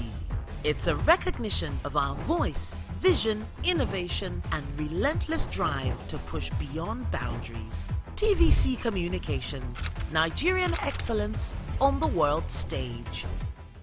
Keeping hope alive.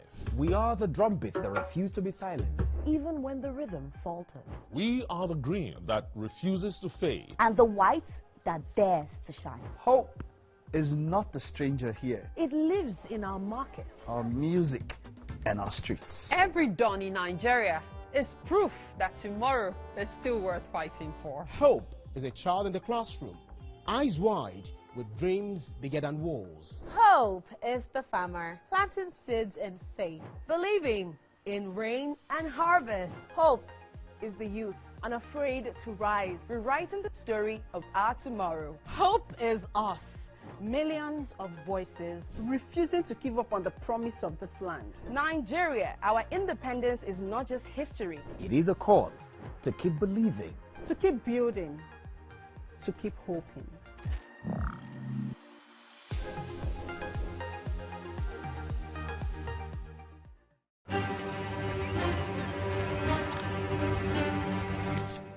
Every clash of ideas begins the same way.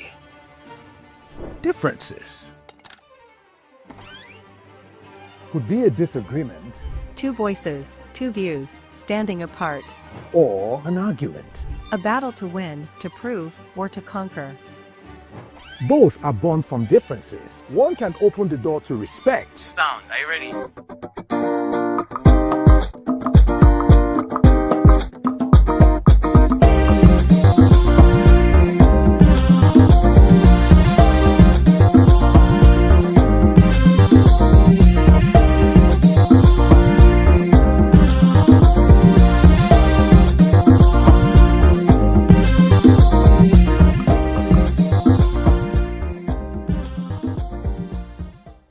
Thanks for staying with us. It's a story that has shaken Lagos and ignited nationwide outrage, one that reminds us how ordinary spaces can quickly turn into danger zones for women.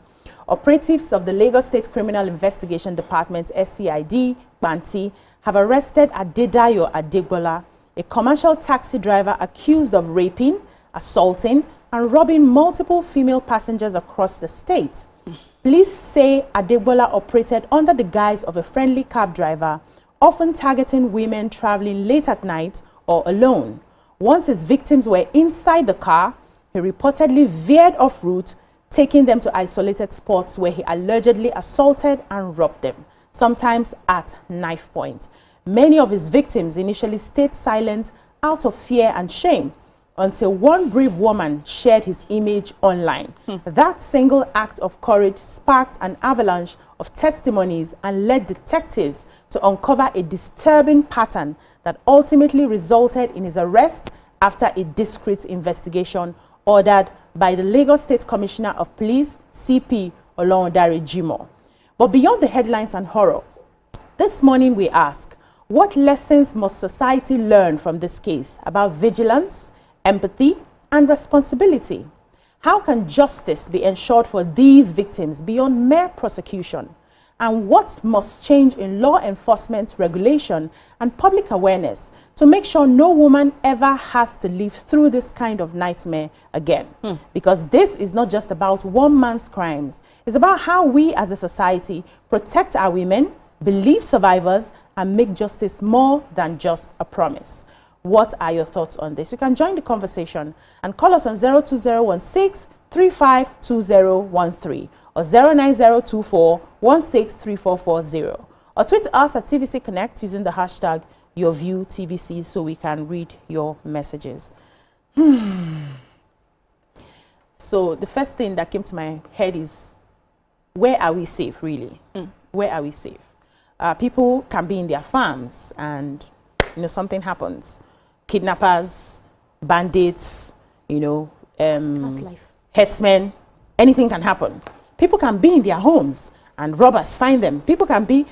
Recently, we had one of our hairstylists who was on her way to work and was jumped. She took, what's this? One chance. One chance. She was beaten to a pulp. She came into the office that morning.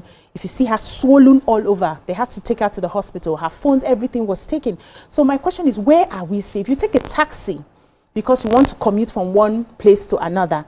And even in the taxi that you're going to be paying, you are still not safe. Where are we really safe? It's a question of where we are safe. I don't know. I don't think starting from there. Yeah, I feel like there are evil people across the world. Evil is being carried out everywhere in the world. What gives people a sense of security and safety is when they know justice will be served, when they know that perpetrators will be handled, they'll be caught. So the singular action of the investigation that took place after it was posted online, and the fact that they were able to investigate, find the person, arrest the person, confiscate the car, that is where safety comes in. That's what Nigerians want. We cannot stop criminals from trying to take advantage or rob or do all of that, but we can ensure that when they are caught, they are dealt with. So you feel that, you pray that nothing bad happens to you, that you're not the statistics that would help them get arrest criminals, but the faster our judiciary process is, the faster our investigative process is, the more safety we would have. When criminals now know that the police is catching up with them fast, justice is catching up with them fast, the number of people resorting to criminality would reduce. Then we might have a more safe society. And I believe that it will take a while, constantly, when they report. For me, when I heard the news, the first thing that came to my mind was, I must applaud the lady that posted that picture, because you've gone through trauma. In most cases, you want to just imagine it did not happen and just hide. So that confidence to post gave rise to the fact that we will not have repeat offenders. Because we say it all the time, the reason sexual offenders perpetrate these things over and over again is because the people they've done it to in the past didn't speak up. And so the circle continues until one person decides, I would not let this happen again. So for me, this seemed like a good news, even though there were many bad people that, many people that suffered on the journey towards this happening. It's a good news. Just as you said, I feel commending the ladies who decided to come up, because a few of them have started coming out to talk about this. This is a hailing cab system. It's supposed to be one of the safest because it is a trail. You know, you start from a particular location. I usually send my map once I live somewhere, share with a family member, so that as I'm traveling to wherever I waka somebody can, you know, follow that trail if something were to happen every time. But then, as safe as this was supposed to be, the subscriber in the name of the taxi driver now could veer off the paid route and carry out, you know, this kind of criminality.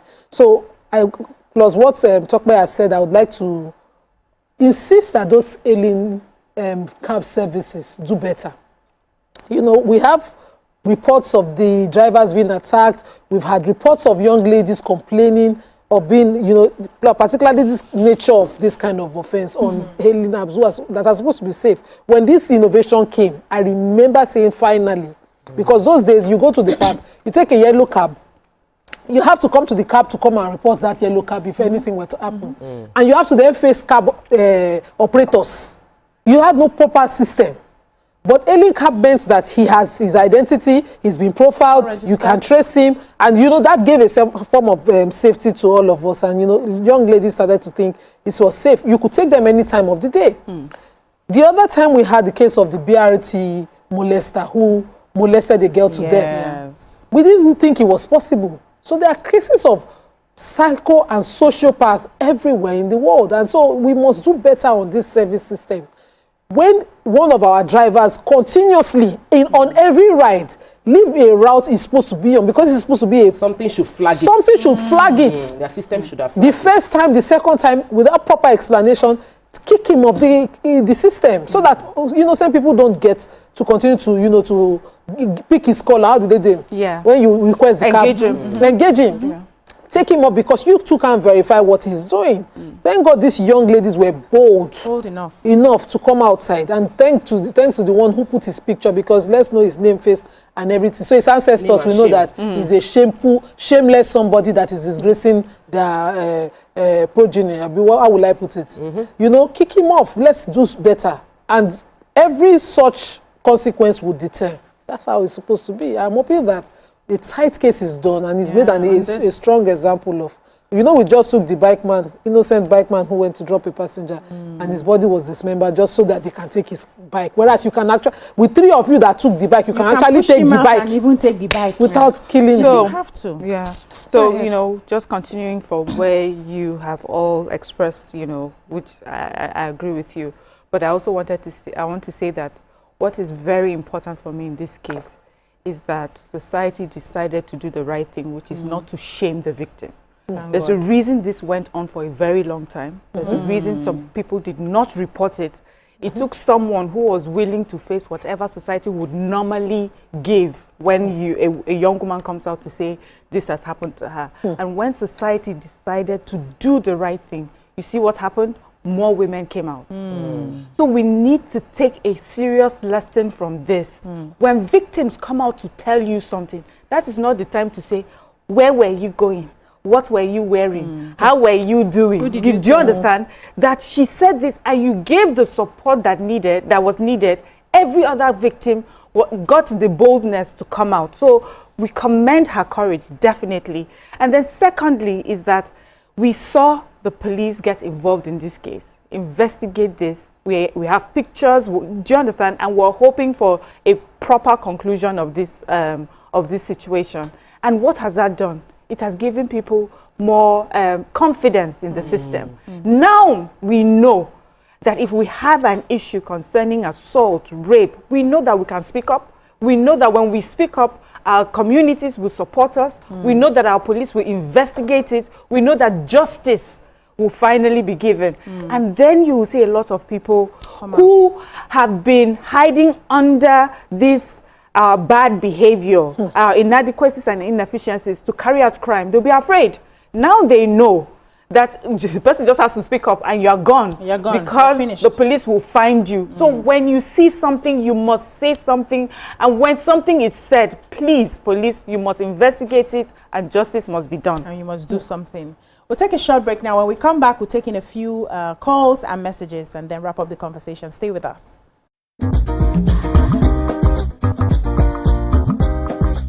Stay tuned. Your View will be right back. You guys, this was just about Ira Star and Rema now. You day wine. It's all over my FYP, but me, I don't know, Sha. Cause fake logs yakpa. And if you ask me, it's giving sauce. Listen, I just checked the new TV Entertainment WhatsApp channel like right now, and they just dropped the update. Are you for real? Oh, no cap. I've actually been noticing those guys. They're always on it 100. Like they always post the gist before anyone else. Me, I love them, oh, and that's on periods. Like I just aligned with them like last week, and almost they've been dropping back to back. Facts. I love how it's straight from the source. No cap, no fake news, just pure entertainment. I low-key feel like an insider right now. I know, right? TVC be cooking. Real talk. It's like Gist Express. Premium gist on cruise mode. Always first. Always next. Clock it. Clock it.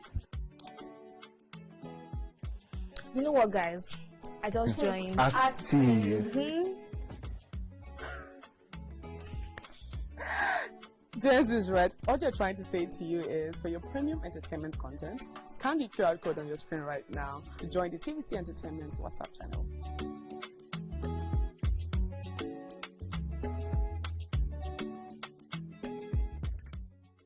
Now hope they carry us. Even when wahala they choke, we stand gidigba. Hope they waka with us for downfall. They gist with us for buka. No matter the gbege, our spirit no fit scatter. Hope now that pikin where they read ABCD and still get ogbonge dream for hearts. Hope now the mama where they fry akara, we see the reason say tomorrow go soft for her. Naija, your freedom na promise. Say hope go always come, no matter wetin happen.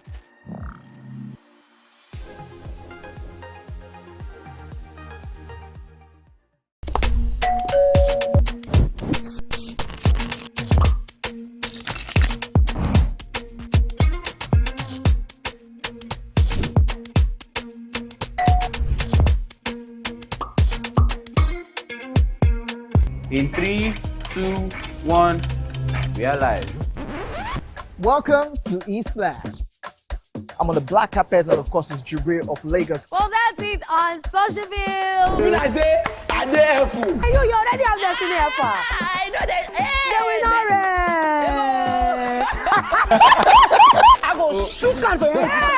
You know, guys, E-Splash can be the best of entertainment, the best of energy, best of everything you need to get your day going. It's E-Splash every weekday from 12 p.m. to 2 p.m. on TVC Entertainment. Think fast, play smart, win big. We Cash, the game show where every contestant gets the opportunity to win money. No long waits, no dull moments. Just quick questions, quick moves, and free cash. Every second counts, every answer pays, and everyone walks away a winner. Are you fast enough for quick cash? Scan the barcode on your screen, and you just might get a chance to take your shot at instant fortune. Quick Cash, showing Mondays and Fridays on TVC Entertainment.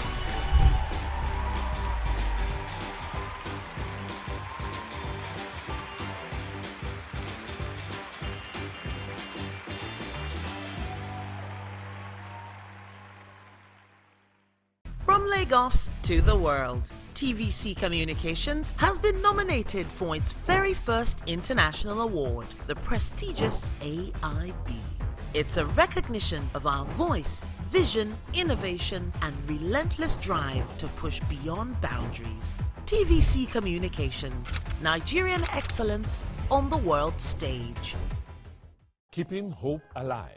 We are the drumbeats that refuse to be silenced. Even when the rhythm falters. We are the green that refuses to fade. And the white that dares to shine. Hope is not a stranger here. It lives in our markets, our music, and our streets. Every dawn in Nigeria is proof that tomorrow is still worth fighting for. Hope is a child in the classroom, eyes wide, with dreams bigger than walls. Hope is the farmer planting seeds in faith, believing in rain and harvest. Hope is the youth unafraid to rise, rewriting the story of our tomorrow. Hope is us, millions of voices refusing to give up on the promise of this land. Nigeria, our independence is not just history. It is a call to keep believing, to keep building, to keep hoping.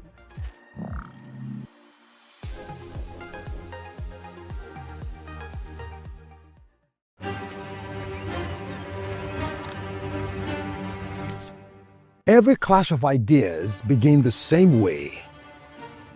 Differences could be a disagreement, two voices, two views, standing apart, or an argument. A battle to win, to prove, or to conquer. Both are born from differences. One can open the door to respect. Sound, are you ready? And the other close it with fire. Two perspectives, but one big issue. Are you good? Yes, I'm good to go. So do we argue to fight or disagree to understand? 3, 2, 1, we are live. This is the big...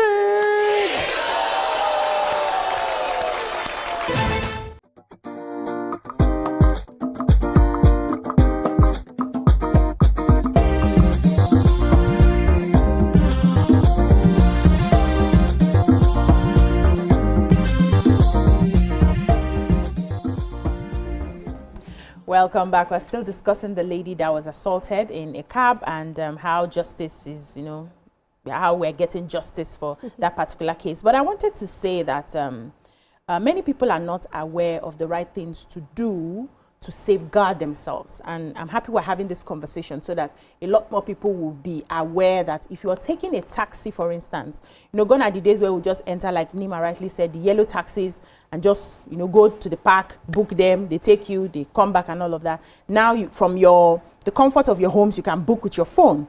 You should have the plate number of the taxi sent to a trusted person, at least one person.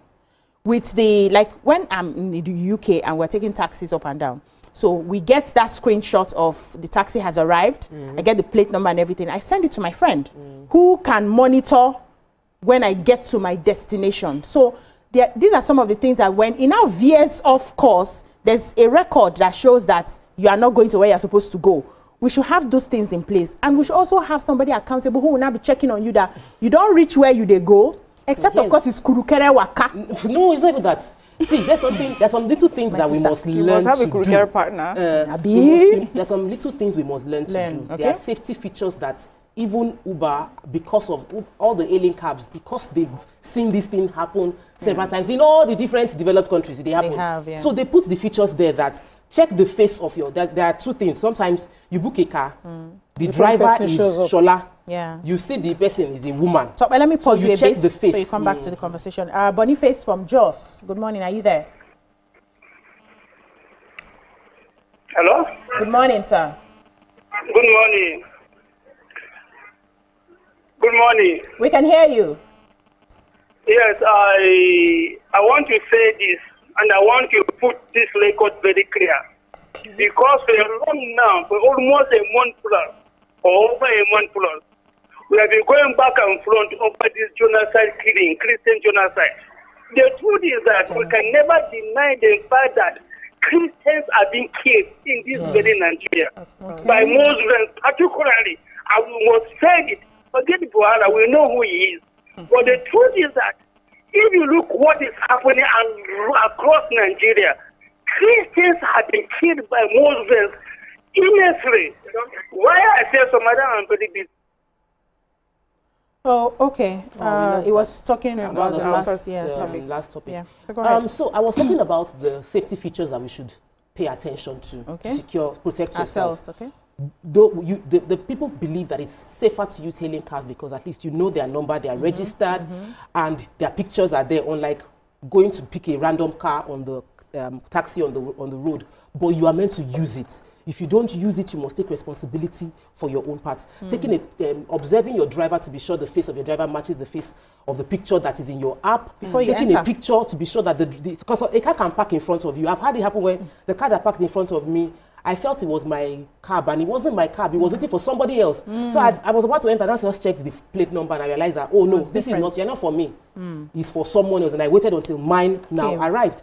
And then sharing trips. We say it here like everybody should know. But when you get into a cab, you're supposed to share your trip with somebody. You put it there that share your trip. And if you had any bad experience, you're supposed to report. There is a reporting platform there. People need to use these features. Because when you report, the app itself has its internal regulation with which you can use to penalize the person. It does not serve us in any way to feel like we should leave it to God, which is the Nigerian system. Leave it to God, leave it to God, leave it to God. Judge. Someone told me that it used to happen a lot in England, that people that take Friday night cabs, because you gone to the pub, you're a bit tipsy, taxi drivers were molesting ladies in the car. So, and it reminded me, because I've read something like that when a lot of ladies are getting, in developed world, Friday night is dangerous for ladies. Their drugs get spiked. I mean, their drinks get spiked. Their cabs are also, people take advantage of them. So even in Nigeria, if you know that you've had a bit to drink, pair up when you're going home. Let somebody know when you're going back home, because not everybody is going to be celibate. Not everybody is going to be abstain from drugs or drink. Not everybody is going to sleep at home. Not everybody will sleep at home. So if you are going to do night waka, ensure you do little things. And this is why entering November, December, there's a whole lot of all those concerts. There are concerts back to back. Those concerts end around 4 a.m. So you are going back home 4 a.m., 5 a.m. in the morning. You've had a bit to drink. Protect yourself. Don't go alone. Go in groups so that you don't become statistics. So let me just go ahead. I wanted to add that justice is not this calling out that has been done. Because it is, some people will just be okay. At least now they have arrested him. That's not how it's going to get consequence. This case is going to fail if you people don't show up as witnesses. So the GSVA is calling more unidentified victims to come out to help give statements that will help substantiate this case. It was online yesterday. The police are also saying, come out if you have been a victim of this particular driver or any other driver on any other alien cab, come outside and talk so that you can help with the investigation. What would do a proper trial? How the prosecution can actually prosecute is when they have witnesses as opposed to just an accusation. So what we have done with calling out his picture is accusing. But we need to substantiate this case. It is not enough that the young girls just go to social media, because we all think social media and online is court of justice. So for him to be tried, we need all the number of victims that has come out. Just as the Me Too campaign, a lot of girls were, rally around these girls who have come out, add your own support 1, 2, 3 cents, and let the prosecution do a better job. And that way we will rid society of people like this. Fantastic, because honestly, Nima, there are lots of things concerning how justice is eventually given. We just feel he's been arrested, she's been arrested, he's been accused, everybody now knows. They will say police release him to society. This is very important information. But I was going to also give some of the tips that I use when I use the hailing cabs. Definitely, may I take picture of the front of their whatever plate number, and they know I'm taking the picture.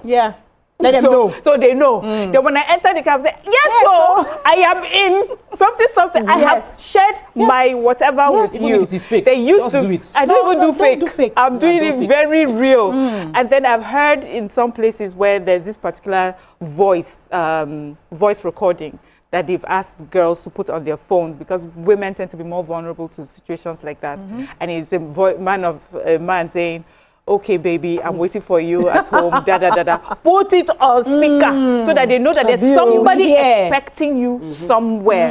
And those are the things that can, you know, help protect you. So those are the little tips. And there's something I think is important, because this I like to do a lot. I like to sit in front of the car no matter. But the idea is very dangerous to do that. You should sit behind, especially when you're alone at night, because if you're sitting beside a driver who could be dangerous, he could bring out a knife or whatever it is and get to you. But if you're behind, it will take him some you know, burning before he gets to you. So don't sit in front. Sitting in front is not. Say one thing. So whenever, because I try, whenever I'm in a different society place and I don't know the road I'm going to, even though the map is, their own map is working, I put my map on. So I can always ask, no, map is saying we should go straight. Why are you turning to the left? Please do that. It's also a very good way to protect yourself. Very important. We've shared a lot on prevention. We can only protect ourselves to the best of our ability.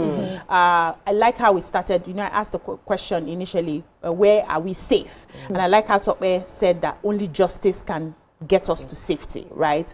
And the fact that these ladies came out, voiced out, I like what Nima finally said, that we must follow through. It's not just about leaving it hanging in the air. We have shouted, we have said it, social media has carried it, but we must follow through. So the witnesses are supposed to come out. Please come out, because we need to see that justice is really served in this particular case. And I like how Miriam also said that she was happy we were not shaming the victim for like the very first time, that nobody's asking what did she wear, where is she going to, and all of that. We need as a society to evolve out of that. There's one handle the case. Always see, I don't know why young girls do it. It's safer to help your friend if you're driving and going their way than forcing them to take cabs. It's still safer. So I think we've sorted this, yes, and let's just see what goes on.